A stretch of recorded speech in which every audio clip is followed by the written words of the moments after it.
There are a lot of things, okay, that happen and are used that are not written in the text. I got about 20 of them. I'm not going to read them all. Multiple cups for communion is not in the Bible. Is it okay? Yes. But that is not in the Bible. That's right. Kitchens and buildings. Buildings ain't in the Bible. But you have those of us, because of lack of understanding, will argue over whether or not it's okay to have a kitchen in a building that is not even talked about in the Bible, and have actually stopped fellowshipping with one another because this church has a kitchen in their building and this one don't. And since we are non-kitchen having folk, we ain't gonna tolerate the folk over there, because we are interpreting the text that said eat at home as just that. So he's condemning kitchens now. That's a false interpretation of the text. Ushers and greeters are nowhere spoken of in the scripture. But it's definitely good when you got somebody that know how to smile and invite folk in. It's not for everybody, but we would agree this is helpful and it's good. Prayer request cards, recognizing visitors, baptism certificates, selling CDs, song books, contribution envelopes, reading during the Lord's Supper, church bulletins, tables on the words where it says, in remembrance of me. Some of us, that would be a distraction if that table didn't say that, because we think it must be a text in there. There is a text that tells you to remember him, but he did not say inscribe, remember me on a wooden table when you get a building that I've never talked about and put it out there to the folk. Never said that. So we lack understanding because we're trying to understand with what we see rather than what we can know and read and study and take notes on.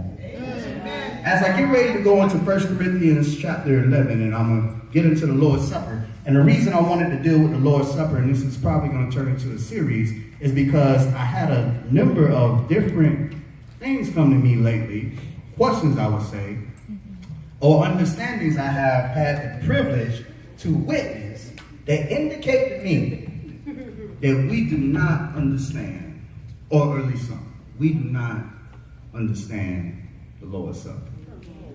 We do not understand why it is okay to take the Lord's Supper. I'll get into that. Because we go off of what, not only what we see at times, but what about the traditional handing down of folk that, watch this, thought they knew, but they came into observing.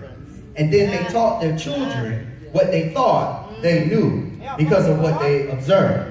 And their children, because you should train up a child in the way it should go when he's older, won't depart from it, right? 9 times out of 10, that's going to be the case. So if you're getting trained on something, and when you get older, you won't depart from it, what if what you've been trained or taught is a lie? That's one reason why it's so hard to preach truth and to come against the lie, because some of us, even when it's exposed and logically proven to be a lie, we will still choose to remain in the lie, because to accept the truth tears down what we know as reality.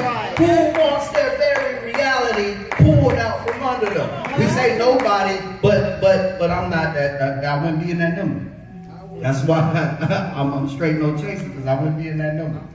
I do not care if what I formerly believed was a lie. I just want to know the truth. And once I know the truth, I'll cry about the lie, but now I'll be happy I know the truth. And let me tell you, it's going to be some crying times. It's going to be some crying times, because some of these doctrines we're going to find out, we're going to have to back up. And at the very least, on some of it, we will have to say, we don't know. We have heard one of the other sayings, if you will, that's a COC saying. And one of them, it's one of the biggest lies we have ever told the world. We speak where the Bible speaks, and silent where the Bible is silent. You are not silent where the Bible is silent. Because if you were silent where the Bible is silent, then what's all this fuss about instrumental music and all these other things that you say it doesn't speak of in the New Testament? Be quiet if it's actually silent on it. But that's just an example to how we do. It's human nature. Now, don't get me wrong. All of this is not simply church bashing. I'm trying to get people to see how we are all fallen victim. Because just like in the COC with our little issues, believe it or not, the Baptists having the same issue. Catholics having it bad, real. You know how we quantify things. Hey, they got an issue for real. And then you have each and every denomination having all this different stuff going on, when all we would have to do is go ahead and accept what this says versus trying to read into it our preference of what it don't say. And the Lord's Supper has become one of those things where, and I'm not trying to go into huge detail about the Lord's Supper. I just want to kind of center on the mindset of doing it and what was going on at Corinth, because it's your mindset that's important. I'm going to tell you where I'm going before we actually get there, just to let you know, just because you sinned yesterday don't mean you should not take the Lord's Supper today. Because here's the thing about sin. All are guilty of it. That's number one. But if you call yourself a Christian, if you say that you are cleansed by the blood of Christ, and you should be taking communion this morning, because that's your righteousness right there. It was never yours to earn. It was never because of you. It was all supposed to be because of him that you have this opportunity to partake in this supper in which he is present in a very special way. And by doing so, you should be mindful of what you're doing. But how can you properly take it, being mindful of what you're doing, if all you've been doing for 20, 30, 40 years is coming to observe and see, and you've been learning the wrong thing while all the whole time believing you got it?